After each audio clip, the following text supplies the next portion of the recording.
আমার ভাইরা হাদিস আপনাদেরকে জানায় দিই, অনেক মানুষ হুজুর ভাড়া করে বলেন হুজুর এইটা আমার মায়ের কবর, একটু জিয়ারত করেন, একটু আপনি দোয়া করেন।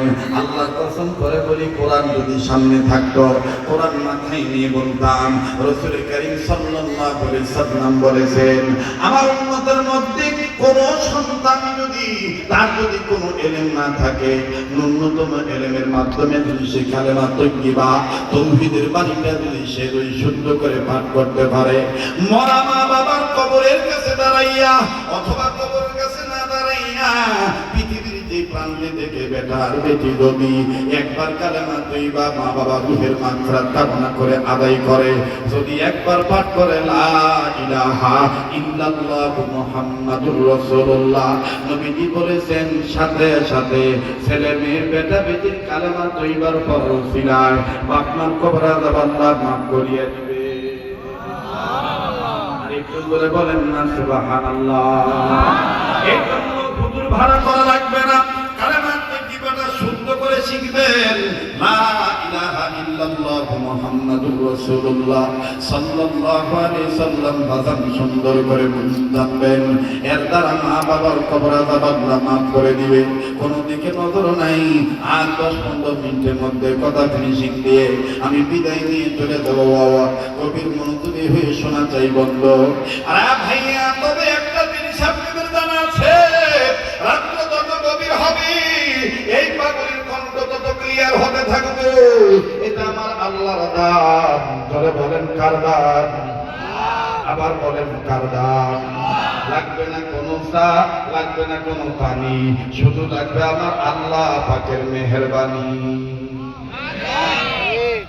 কার মেহেরবানি লাগবে? আল্লাহ। বলেন কার? আল্লাহ। এবার সাহাবী আনাসের মা ডাক দিয়ে কয়, রে তোর পেটে পাথর বান্দা দেখে আমার কলিজা কান্দে, আমার আর ভালো লাগে না। এই জন্য আমি সিদ্ধান্ত নিয়েছি, তোর আমার দোয়া কবুল না হইতে পারে। রহমতের নবী এতিম নবী যখন আসবে, এতিম নবীর যখন আমি খাওয়াবো, খাইতে দিয়া বলবো, নবীজি আমার বেটা আনাসের জন্য একটু দোয়া করবেন, আমার বেটাকে যেন আল্লাহ ধনী বানায় দেয়। ও বাবা আনাস, ও বাবা আনাস, তোর জন্য যখন এতিম নবী দোয়া করবে, আমি মায়ের দিন বলে আল্লাহ করে ধনী বানায় দিবে।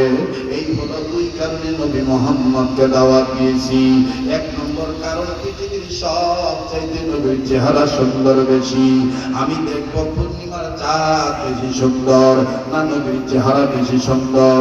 দুই নম্বর কারণ হইল, আমি তোর জন্য ধনী হওয়ার জন্য দোয়া চাইব। নবীজি তোর জন্য দোয়া করলে আল্লাহ তোরে ধনী বানায় দিবে। বাবাজি,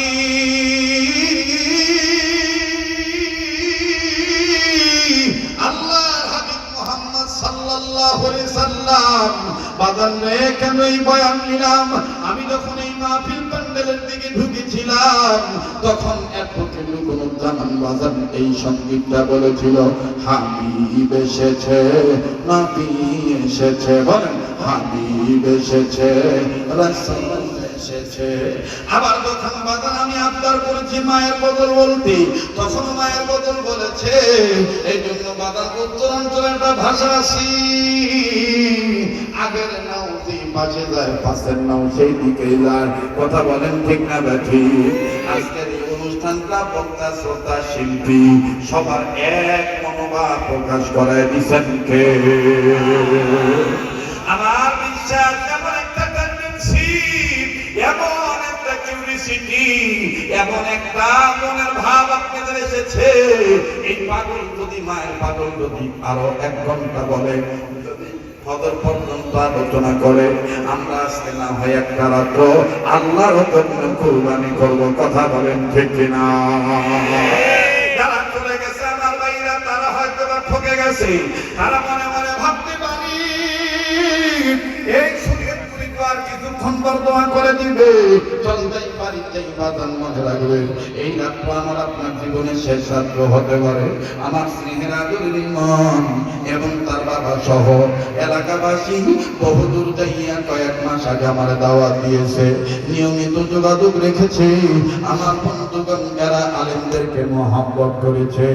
মাঝে মধ্যে ভাবি এরা আমার পাইয়া তো পাগল, এরা যদি আমার নবীরে পাইতো না জানি কি করতো রে বন্ধু। তবে আমার দিল বলে আজকের মাহফিলে তো আল্লাহ কবুল করবে ইনশাআল্লাহ। তাই মায়া করে আর একটা ডাক দেন না, বলেন না আল্লাহ। এবার হঠাৎ করে আমার বন্ধুগণ সাহাবী আনাস মা ডাক দিয়ে কয়, আনাস রে নবী আসবে কোন দিন? বলে পূর্ণিমা চাঁদ উঠবে যেদিন। আনাসের মা আমার বন্ধুগণ সূর্যের দিকে তাকাইলেন। আমার বন্ধুগণ সূর্যের দিকে তাকাইয়া ডাক দিয়ে কয়, বেটারে আজকে হলো মাসের 14 তারিখ, আজকে পূর্ণিমা চাঁদ উঠতে পারে, আজ না আসতো কালকে আসবে, কেন এই 2 দিনের মধ্যে পূর্ণিমা চাঁদ উঠবে। এবার বাজার মাসের 15 তারিখে যেদিন পূর্ণিমা চাঁদ উঠলো, আনাসের মা কয়, বেটারে নবী তো আজকে আসবে, 2 কারণ আজকে কবুল হয়ে যাবে। কার বেশি, কার চাঁদ বেশি সুন্দর? পূর্ণিমার চাঁদ বেশি সুন্দর, চাঁদ বেশি সুন্দর। আমি আজকে দেখবো বেটা। আনাস নবী আসলে তুমি আমারে জানাইও। হঠাৎ করে আমার মাকে, আনাসের মাকে ডাক দিয়ে কামাও, আমার নবী আসতেছে। আনাসের মা এদিক ওদিক তাকাইতেছে, না না দেখা যায় না।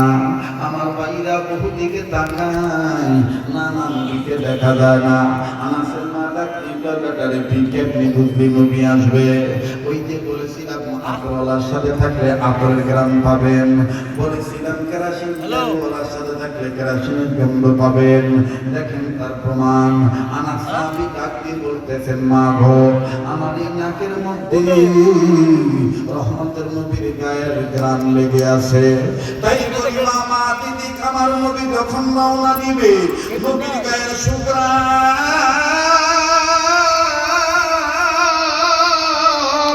আমার আল্লাহ রহিম রহমান, আমার আল্লাহ আমার নাক পর্যন্ত পৌঁছায় দিছে। নবীজি রওনা দিয়েছে, নবীর গায়ের গ্রাম আমি নাকে পাচ্ছি, নবী আসতেছে। আনাসের মা ডাক দিয়ে কয়, বিশ্বাস করলাম। কিছুক্ষণ পর আনাস ডাক দিয়ে কয়, মা গো ওই তো এতিম নবীকে দেখা যায়। এবার যখন সাহাবী আনাস আমার বন্ধুগণ মাকে বলল, মা নজর করে দেখে পূর্ণিমার চাঁদের চাইতে বেশি সুন্দর চেহারা বলা নবী মুহাম্মদ আসতেছে। মা ডাক দিয়ে কয়, বেটারে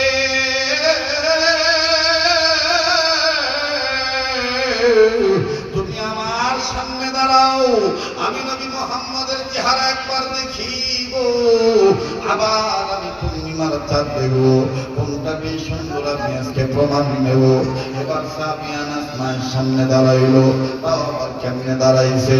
এই যে আমার ওয়াজ রেকর্ড করার জন্য ক্যামেরা যেমনি ফিট করছে, ক্যামেরা ঠ্যাংগুলা যেমনি দাঁড় করাইছে, মাঝখানে ক্যামেরা বসায় দিয়েছে। কিতাবে লিখে বন্ধু সাহাবী আনাস যখন তার মায়ের সামনে দাঁড়াইলো, মা গুরগুর গুরগুর করে মা আনাসের পিছে গেল। আনাসের পিছে যাইয়া আপনারা দেখছেন কিনা জানি না, স্টেজে উঠে আমি কেটবো কেটবো কোন জামানকে পিছন দিক থেকে জড়ায় ধরেছিলাম, দেখছেন কিনা? আরে বন্ধু এইভাবে সাহাবী আনাসের মা আনাসকে পিছন থেকে জড়ায় ধরিয়া আমার বন্ধুগণ কাঁধের উপর তিনটা রাখিয়া মাথাটা সুন্দর করে ধরে দেখতেছি ক্যামেরার মতন একবার নবীর চেহারা নিচের দিকে, আর একবার আসমানের দিকে পূর্ণিমার চাঁদ, একবার আপ একবার ডাউন, একবার আপ একবার ডাউন, একবার নিচে আর একবার উপরে, একবার নিচে আর একবার উপরে। সাহাবী আনাস ডাক দিয়ে মাগো ওই মা কোনটা বেশি সুন্দর? আনাস উপলব্ধি করতে পারলেন সাহাবী আনাসের বুকটা কেমন জানি ভিজে যায়, পানি গরম গরম লাগে। আনাস বুঝতে বাকি রইল না, মা কাঁদতেছে। সাহাবী আনাস মায়ের চেহারার মধ্যে হাত দিয়া বুঝতে পারলেন পরিষ্কার মা কান্দে। মা তুই কাঁদিস কেন?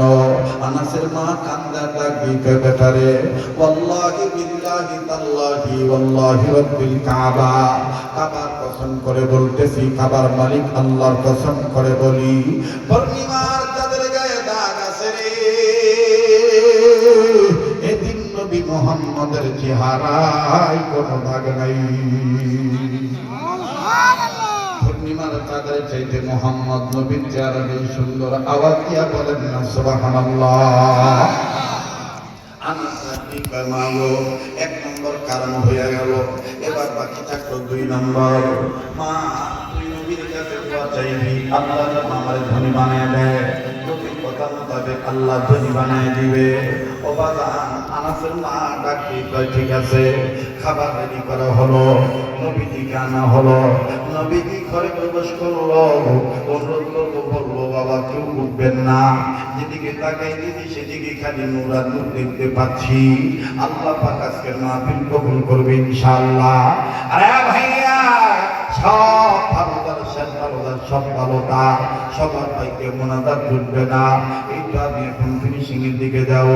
এতক্ষণ বসে থাকলেন আর সামান্য সময় বসে থাকতে পারবেন না, এটা হতে পারে না।